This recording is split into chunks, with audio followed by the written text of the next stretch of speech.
Hey everyone, welcome to a rather special edition of Theo Reviews PMQs. This is our 10th edition, it's our 10th anniversary. It's also the first Theo Reviews PMQs I'm doing, being now 25. That's right, I've officially reached a quarter of a century. It was my birthday yesterday.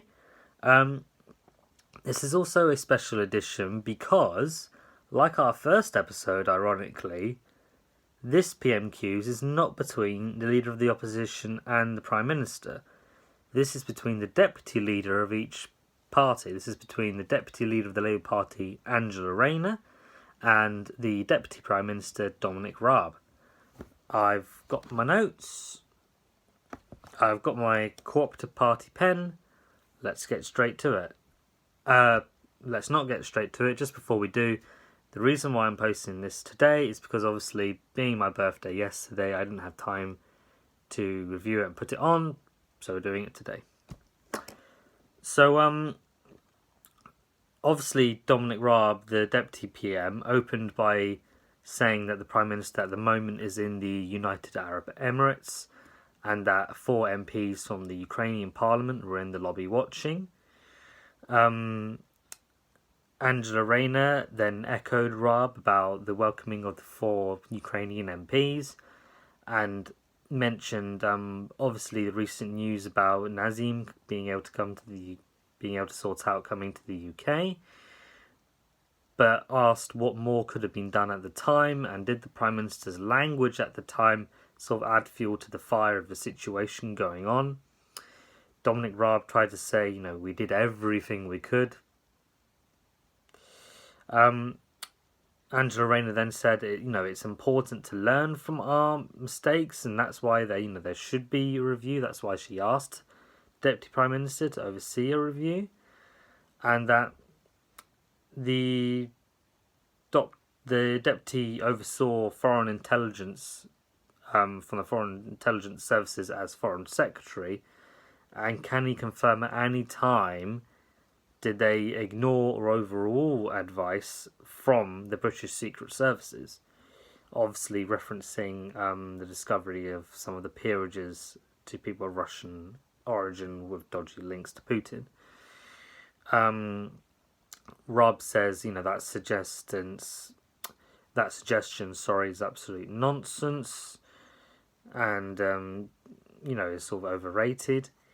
Rayner tried to say, he was Foreign Secretary on the 17th of March 2020 when British intelligence warned on the granting of peerage to the PM's close friend Lord Davidiv, and that 48 hours later he even visited his home in London.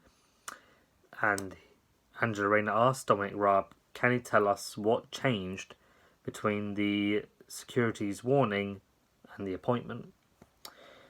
Raab said that she knows full well that peerage is awarded on recognition of contribution to society, and that there is a review also by the House of Lords, and that this includes people of Russian origin who are critics of Putin. Rayner then tried to respond that the central duty of every government is to keep its people safe, of course, and that there have been wide reports that the PM did not accept the warning from his own secret services, and that can Dominic Raab, the Deputy Prime Minister, guarantee that the Prime Minister has never asked, forced or oversaw the secret services having to change their review of Lord Davidiv?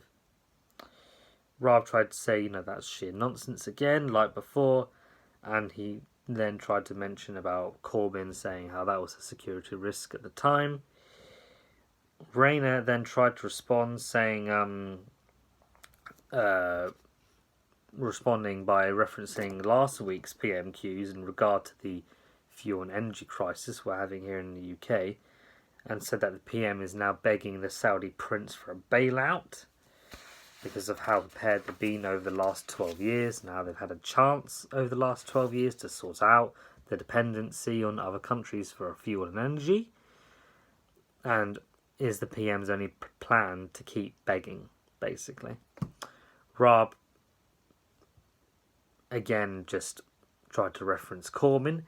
At this point, interestingly, the speaker interjected and said that Dominic Raab must stop using the past 12 years as a defence mechanism, and could he please try and stick, to current events. Raab tried to begin again, and the speaker interjected again, and the speaker said that, Raab is not responsible for the opposition's policies from the past.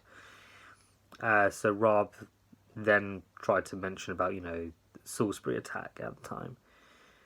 Rayner then said that there is, a war in Europe, there's a refugee crisis, there's a fuel shortage, and that what we need is a leader with integrity who works with the security services and who cares for British diplomacy and actually cares and respects the British people, which I think we can all tell Boris fails in all of those. She also referenced the situation with the parties and the ongoing investigation, and said to the Deputy Prime Minister, can you honestly look people in the eye and say that you're working with their best interest at heart? I think sadly we all know the answer to that. Dominic Raab tried to respond with talking about tried to talk about the sanctions they have done and the visas they've done for the Ukraine, which to us isn't exactly a good reply. They've been absolutely pitiful, in my opinion, on the visas. So as you can see, that was a rather more interesting PMQs and a much more different style than we've had recently. Obviously, since the invasion of Ukraine, PMQs has gone slightly more different.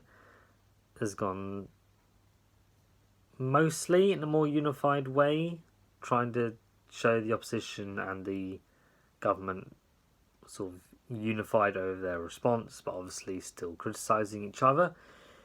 If you have any thoughts on it, please do leave them in the comments section or on Twitter or on Facebook. Please also do subscribe and like, as it does help the videos and shows that you like how the reviews are going. And I hope I get to see you next week.